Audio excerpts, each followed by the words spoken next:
I'm Drew Stevenson. This is a lecture for my administrative law class about the Supreme Court case Goldberg v. Kelly from 1970.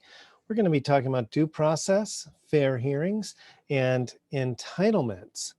And so first, let me explain why this case matters so much. In an earlier video or lecture, I talked about that the Supreme Court, in deciding whether you're entitled to procedural safeguards and protection, i.e. due process, first has to answer the question, courts have to answer the question, did you have a property interest or liberty interest? One of those two things, as the court, whatever the court says those are, has to be in place in order for you to have some procedural rights.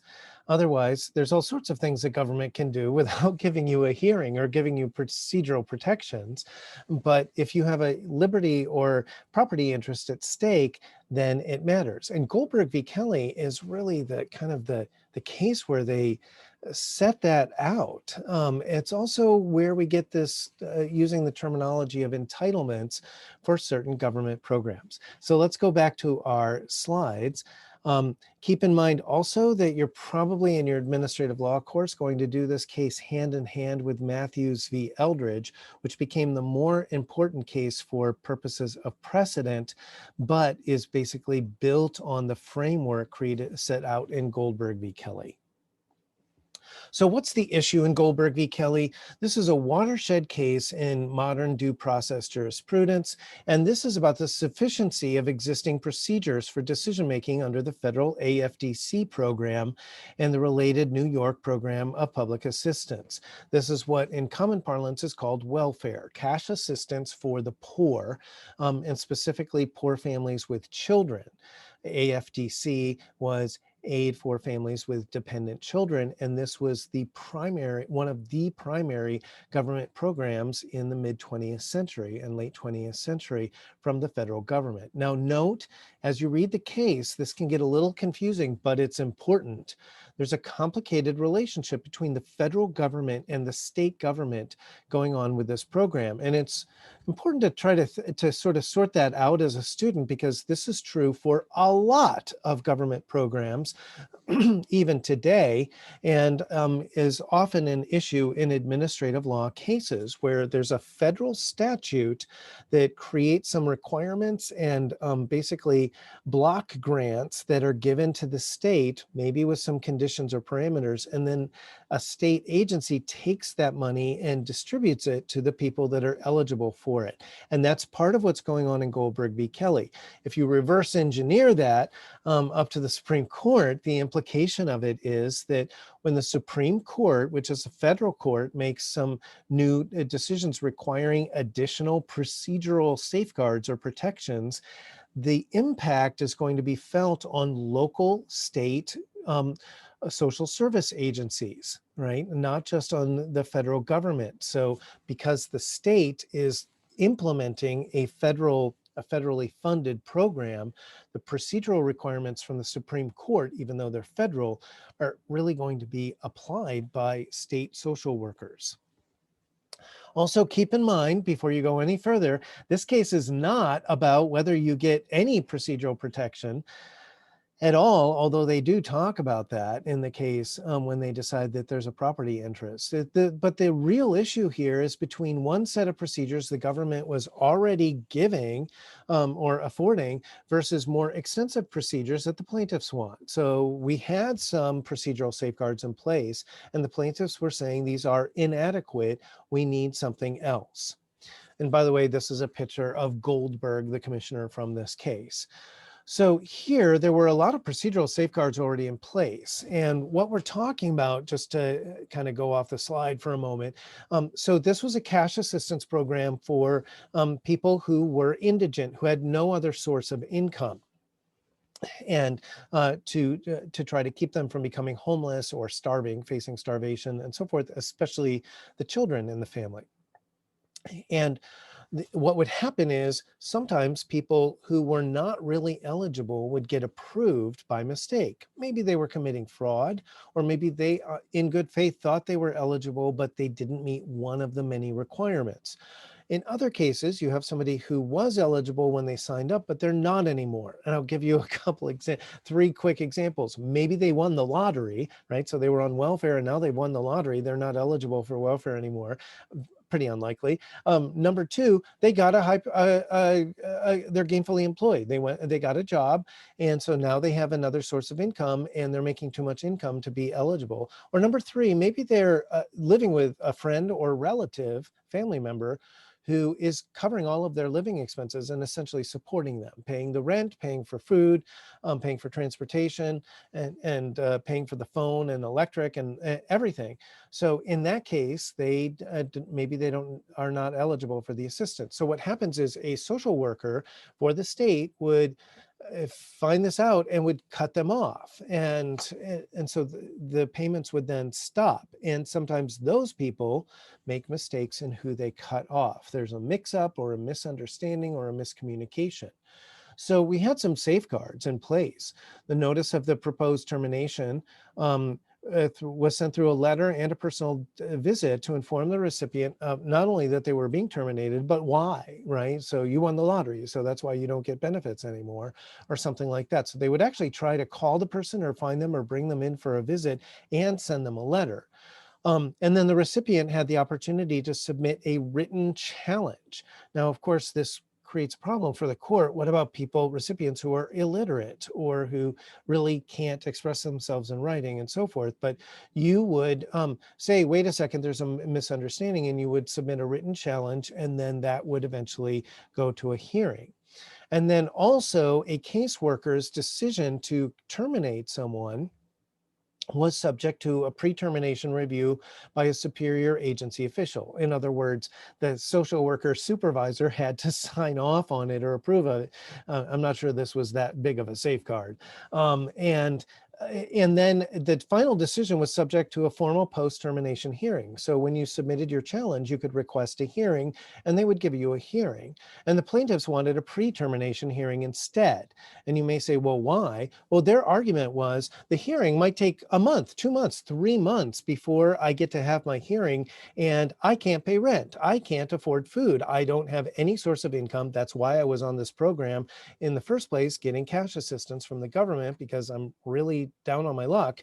And so now they're cutting me off, and they're saying, oh, well, you can have a hearing in 3 months. Well, I'm going to be homeless by then. And that was the argument. So how about you give me a hearing now before the payments stop? And if I'm not eligible, I'm not eligible, but give me a hearing now. Don't starve me out for 3 months, and then and then give me a hearing. So that's what they said. And the court decides to adopt a balancing test. And they do this in kind of a rudimentary way that gets refined um, and reshaped a little bit in the companion case, Matthews v. Eldridge, that came a little bit later. But this balancing test became the basis of our due process jurisprudence in this country.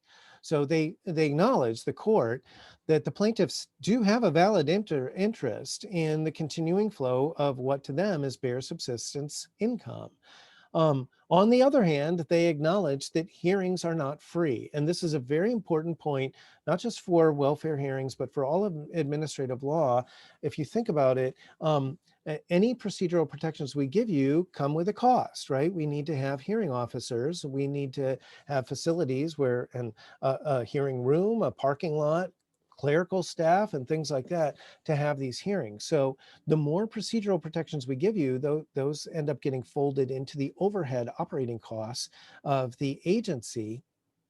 And the court is sensitive to that, right? And this, if you think about it for my students, with something like your law license, right? If you have to go to a hearing with the Board of Law Examiners, the more, or with the bar when you're facing a disciplinary action, the more procedural protections they give you. Someone at some point, somebody's paying for that, paying for the hearing officers and the hearing rooms and so on. And so the court has to balance that. Now, they do acknowledge, though, that here, without assistance, the incomes may become destitute, the recipients may become destitute. In fact, they go ahead and call this a matter of life and death. They're really worried that people who are cut off from this program are really at the bottom of society, of our socioeconomic scale and could become homeless and actually could face starvation. And then if their termination was wrongful, if this was a terrible mistake or misunderstanding, they may not be alive for their hearing in 3 months. Or if they become homeless, the chances that they're going to show up at a hearing are much lower. It's a way, right? How do we reach them to let them know the date of their and time of their hearing, or that we've moved the hearing to a different location or rescheduled it? Also, when you're homeless, it's much harder to be in control of where you are, getting to certain places at a certain time on a certain day of the week, and things like that. So there's a big risk that the people won't be able to get to their hearing at the designated time. Now, this is a famous painting from Norman Rockwell from the same kind of time period as this case, called The Right to Be Heard. Now, he was talking about the Bill of Rights and the right to petition the government, but this captured the sort of an ethos of this period, that people need to be heard when they want to petition the government for change. And the court, they don't mention the right to petition the government, the constitutional right. They do this as due process, but they use a lot of the same language. And when they talk about why we need to give people a chance to have a hearing, why it's so important. And so they talk about having a fair hearing, and they don't mean that it's going to feel fair. They mean it's fair to give people some kind of hearing. And this became a legal technical term. A fair hearing in administrative law is a brief, informal hearing or meeting held typically without a judge, a real judge. It's usually with a hearing officer or an administrative law judge or a department supervisor. And it gives the person an opportunity to be heard and to receive clarification of the government's reasons for taking the adverse action. And of course, the degree of formality in these hearings is going to vary depending on the agency and the program and the individual conducting the hearing. Now, the court says the fair hearings, giving people a right to be heard, will improve agency decisions, because so much of this turns on the person's credibility or honesty, veracity, and also because people may be illiterate. We have millions of people in this country that can't read and write effectively, and how are they supposed to file a written appeal or something? So an in-person hearing makes it more likely that they're going to be able to explain themselves. But also, a lot of this is going to come down to the person saying, no, there's been a misunderstanding. I didn't win the lottery, or I don't have another source of income that I hid from you or something. And how believable they are actually matters. And so it's harder to tell that if you can't get the person there. It's harder to tell if someone is lying. Also, the additional procedures will promote more accurate fact-finding and greater consistency in decision-making. And the court's point here is, why wouldn't you want to get as much information as possible before you make such a drastic decision, right? So what's the harm in doing a hearing and getting your facts straight? And from the government standpoint, just give them a hearing, and we'll avoid some of the mistakes that are inevitable. We're human, we're going to make mistakes. So why not get all the information we can before we make decisions, so that we reduce the number of mistakes? They also say that it's good for the state if they make the right decision the first time and don't have to keep redoing things, or don't have people reapply and things like that. And also that it preserves a sense of individual dignity and fosters a sense of participation in the decisions. And that's why I include this famous Norman Rockwell painting from the time about the right to be heard. Is the court uses a lot of language about preserving the dignity of the citizenry when they talk about our social safety net and protecting their procedural safeguards. And now, at one point, the court even seems to suggest or argue that the extraordinary importance of public assistance justifies the high degree of protection. They do talk sort of in life and death terms. Look, people could die if we cut them off. If they were on this program, in theory, they don't have any other source of income. How are they going to eat? Where are they going to live? On the other hand, the court makes a detailed examination of the actual utility of additional procedures. And I want to explain something about this. This is an important idea. So even though the court it takes a view of why wouldn't you want to have a hearing and try to get your facts straight before you make a drastic decision, they also acknowledge that we don't have to give people 10 hearings, right? And so at some point, we don't need to keep doing hearings just for the sake of doing as many hearings as possible, because if you can't win your case by your fifth hearing, what is your fifth hearing going to clarify that we didn't get from the first four hearings, right? And so they recognize that there's a diminishing marginal value of endless hearings. And so they say we're going to look at what procedural safeguards are the plaintiffs asking for, and do we think it would actually make a difference? Because maybe if it wouldn't make a difference, then it's not worth the cost. They also say that these procedures can make the program more effective and forestall individual alienation and social unrest. And the court actually talks about this. This is sometimes in class, I call this a pitchforks and torches approach to welfare, right? That, yeah, let's say you're Mr. Burns from The Simpsons. You don't even care about the poor people. Well, if there's too many poor people in society and they get too desperate, they show up outside your mansion with pitchforks and torches, and now we have a problem. And so the argument here, that's a very cynical, the Mr. Burns argument for welfare basically is it's better to have people be not like rioting in the streets and the high crime rate and things like that the court is concerned about. If you don't have a safety net in our society, it hurts all of us.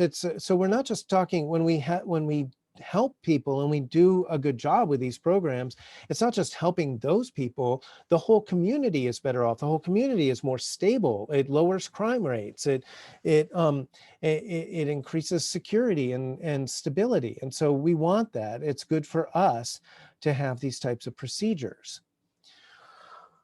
Now, remember, there's this antecedent question of whether we have a property interest at stake or liberty interest before we decide that due process is even necessary. And one of the striking things about this case in Goldberg v. Kelly is that they adopt a position that had been advocated by a few law professors in the years leading up to this, that public assistance programs should be an entitlement, that the legislature had spelled out that you are entitled to this if you meet these eligibility requirements.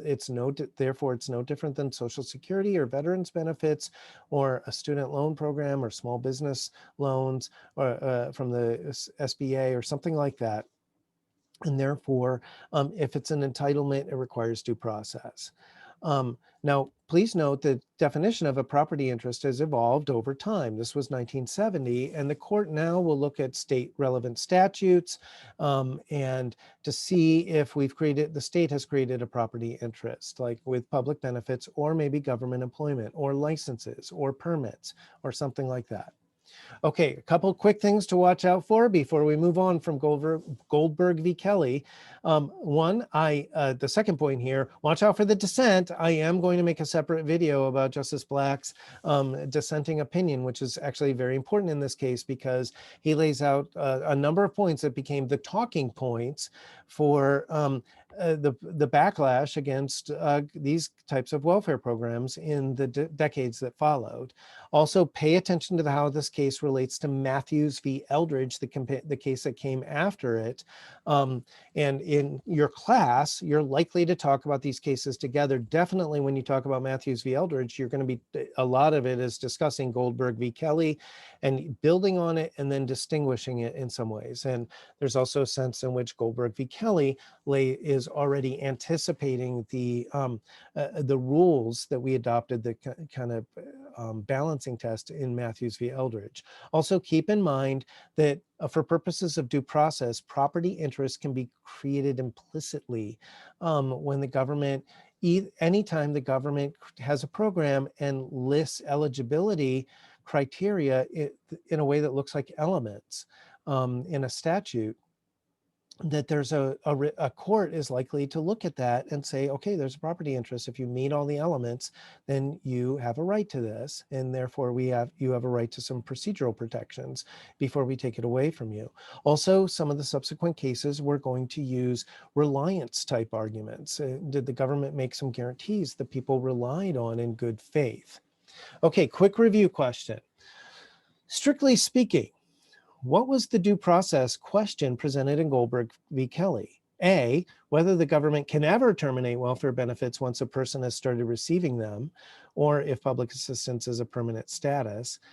Or B, whether welfare termination hearings must occur before payments can stop, or if the hearing can occur after payments stop, with the caveat that a recipient who prevails can get reinstated with retroactive payments. This is supposed to be an easy question. If you're not sure about the answer, you should probably rewatch the video.